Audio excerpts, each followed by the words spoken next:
Hey guys, it's me, Miss Deeb, and I'm gonna read you a story. It's called The Invisible Moose by Dennis Hazley, illustrated by Stephen Kellogg.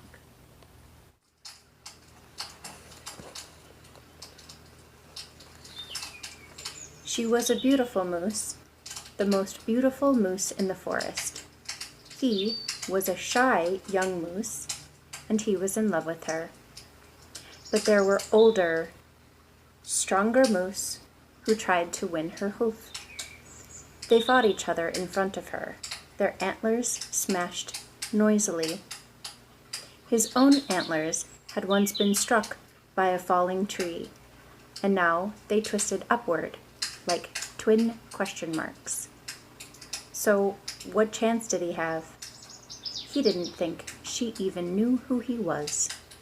To her, he was probably invisible.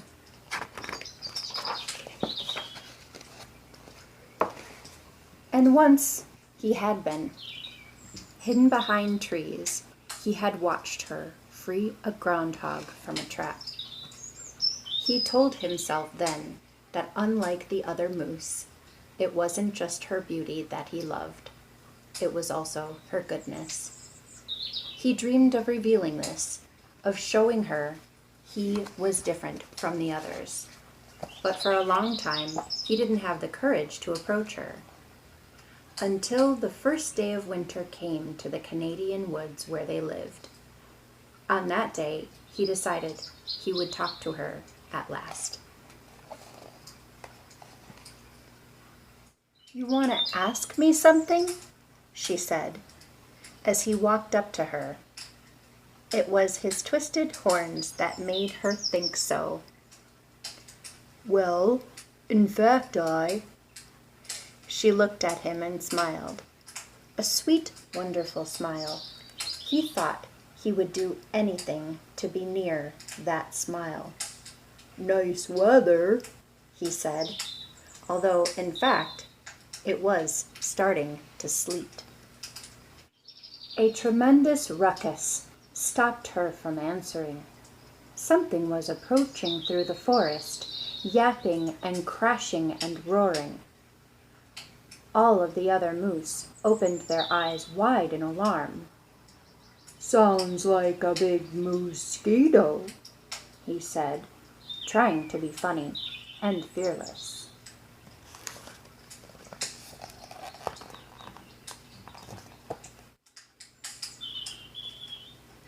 He never found out if she liked the joke, for bursting through the woods came Steel McSteel, wild animal trapper.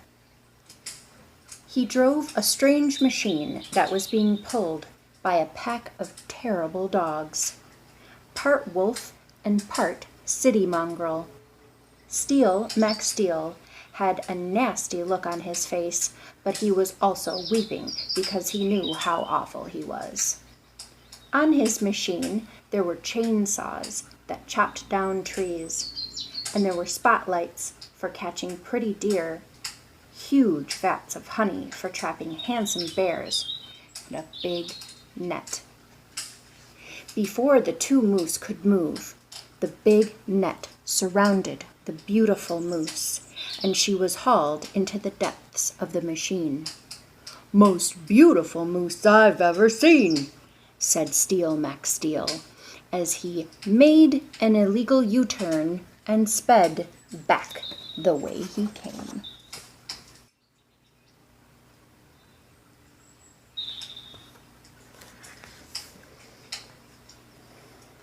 All of the tough male moose ran forward to rescue her, and the shy young moose did too.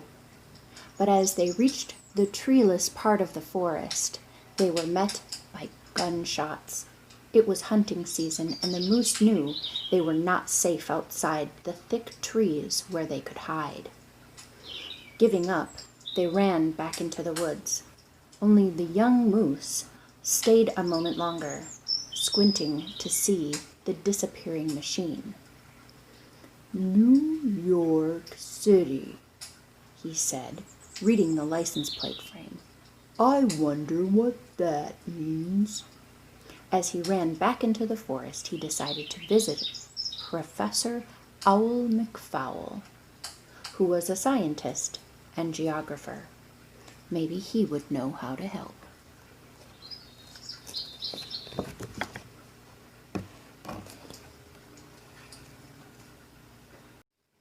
"You want to ask me something?"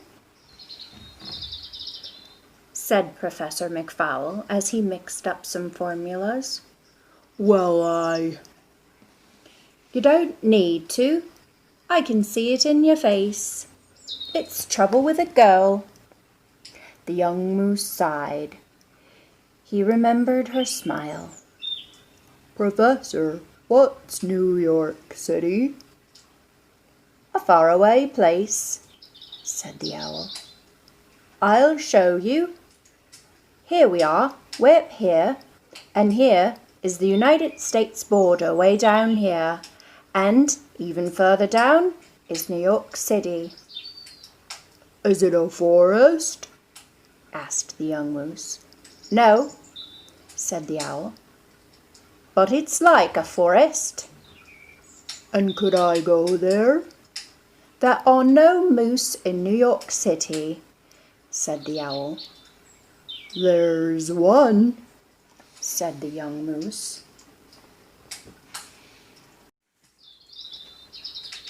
You'll never get there, said the owl. As soon as you left the forest, you'd be hunted, and even if you made it away safely, you're too big. You'd be spotted, unless, said the young moose hopefully. There is a formula I've been working on that will turn things invisible. Invisible? Said the young moose. I need that formula. She's that important? Yes, said the young moose. And with hardly a pause, he drank down the liquid. Immediately, he started to disappear. First his tail, then his hoofs, and then up his body until just his antlers could be seen. More questions, said the owl. But in fact, the young moose was too busy noticing how much of him was missing. Where am I? He wailed. You're invisible, said the owl, a gleam of pride in his eye as the young moose's antlers disappeared. Professor McFowl gave him another bottle of formula in case the effect wore off in an awkward spot. The young moose put the bottle in the hollow part of his hoof. I can't thank you enough, he said. And what do I take when I want to be visible again? Now that's a very good question, said the owl. The next day the young moose set off. He had memorized the directions. Make a right at Quebec and follow the water. Dawn was breaking as he left the forest. He trotted past the hunters and began the long journey south. Standing on logs, he rafted down rivers. He walked across fields of ice, his breath making smoke in the cold air. He passed through small towns. Crossing the border did not pose a problem. Finally, he arrived in New York City, but the owl was right. There were no moose to be seen, and there were lots of buildings and crowds. He worried that in this strange forest of brick and metal, he would never find the one moose who was there. He looked for her everywhere. The lights of Broadway hurt his eyes. He felt queasy on the Staten Island ferry. He liked Central Park, but the carriage horses reared up when he tried to speak to them.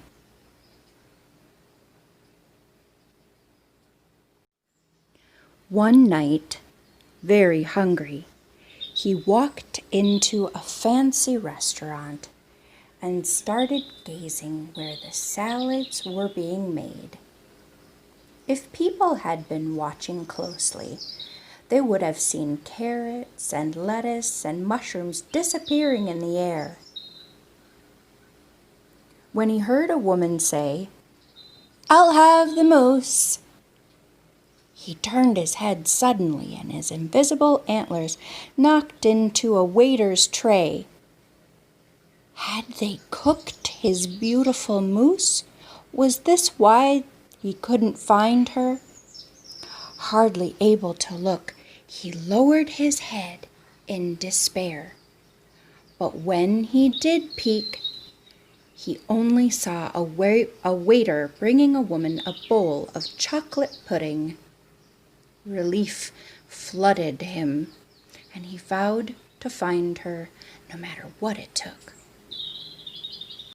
Later that night, he wandered into a dark, scary part of the city, past snarling, terrible dogs and rats wearing eye patches.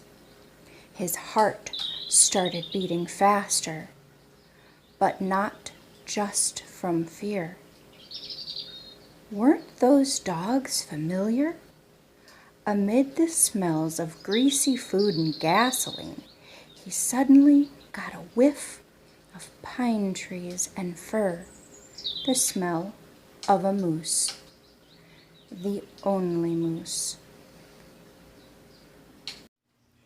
He followed the scent down an alley, into a street, down another alley. He was about to turn back when a sign on a building caught his eye. Most beautiful moose, admission $10. Through a lit window, he saw her. She was inside a huge cage. Tears had made little rivers in the fur of her nose. In a corner of the room, Steele McSteele was sleeping in a chair, having bad dreams. If he had been awake, he would have seen his door open and then, after a little while, close. The invisible moose softly walked over to the cage. "Hello?" he said gently. "Now I'm hearing voices," cried the beautiful moose. "No, you're not," said the invisible moose. "It is I." "If there's someone there, then you're so small that I can't see you. Strange, though. You sound and smell not like a mouse, but a moose."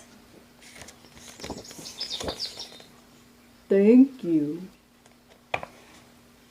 said the invisible moose, who suddenly felt embarrassed. He hardly knew her, and yet he'd traveled miles from home, and was now doing a terrible job of reintroducing himself.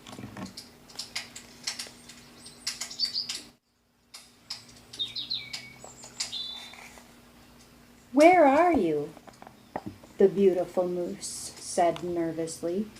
"Just a moment," said the invisible moose. "I'll show you."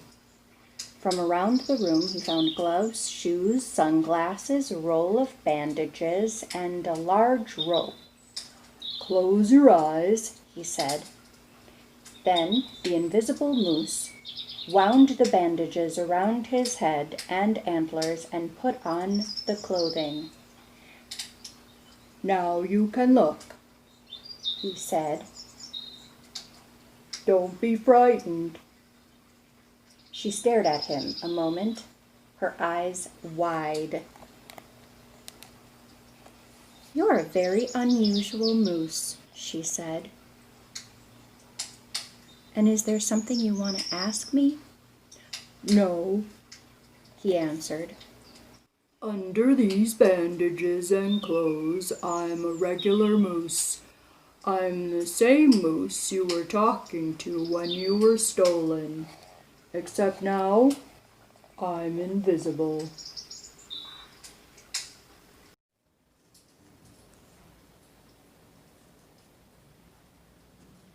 I remember you, she said, and gave him the smile he knew so well. I've come to rescue you, he said, and then suddenly shy again. Shall we go?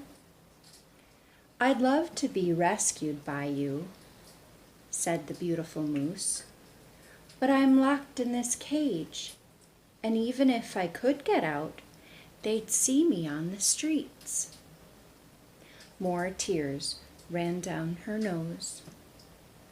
Unless, she said, unless I was invisible too.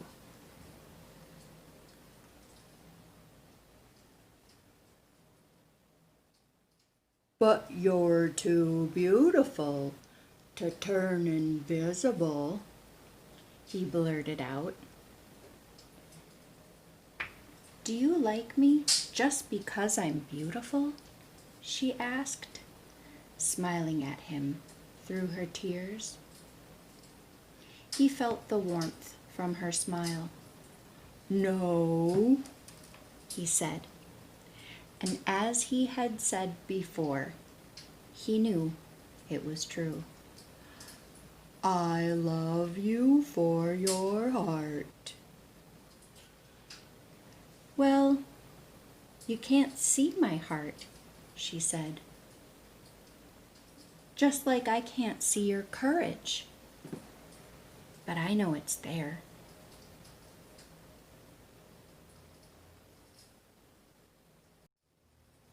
He stared at her another moment.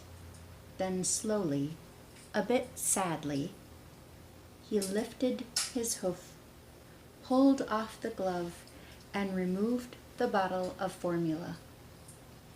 Drink this, he said. She quickly began to disappear, first her tail, then her hoofs, and then up her body until only her smile was left.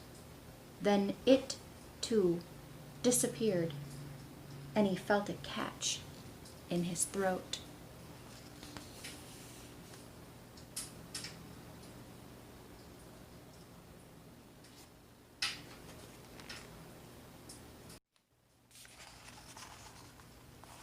In the corner of the room, Steel Mac Steel snorted in his sleep, and the consumed moose quickly took off his clothes and bandages. He rather liked the way the sunglasses looked, but he removed those as well, just as Steel Mac Steel woke up. The trapper rubbed the sleep from his eyes, glanced towards the cage, and then jumped to his feet. Robbers! He cried. He unlocked the cage, rushed in, and the beautiful moose simply walked out. It still smells like moose in this room, muttered Steel Mac Steel. In fact, it smells twice as strong. Suddenly the cage door shut and bolted. Steel Mac Steel watched through the bars as the door to the street opened, stayed that way a while, and then politely closed itself again. The trapper stamped his feet, and then he started to cry.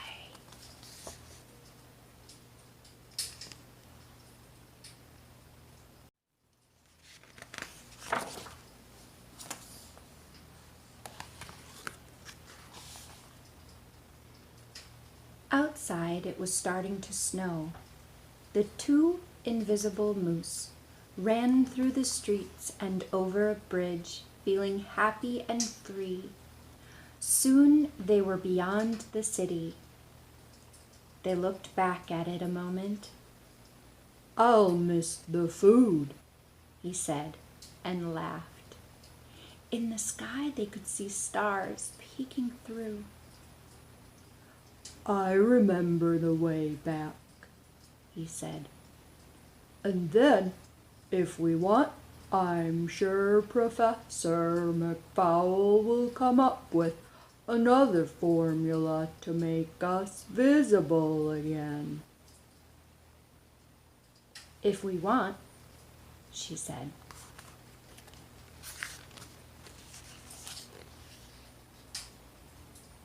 He looked over to where he knew she was standing.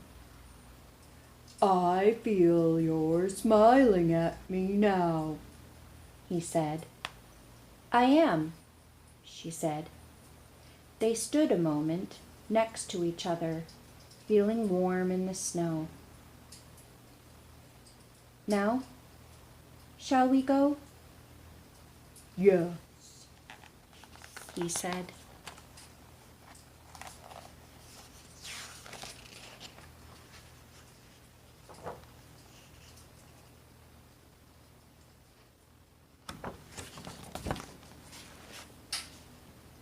On the fresh white ground, their tracks appeared, 2 by 2, as they headed north and home.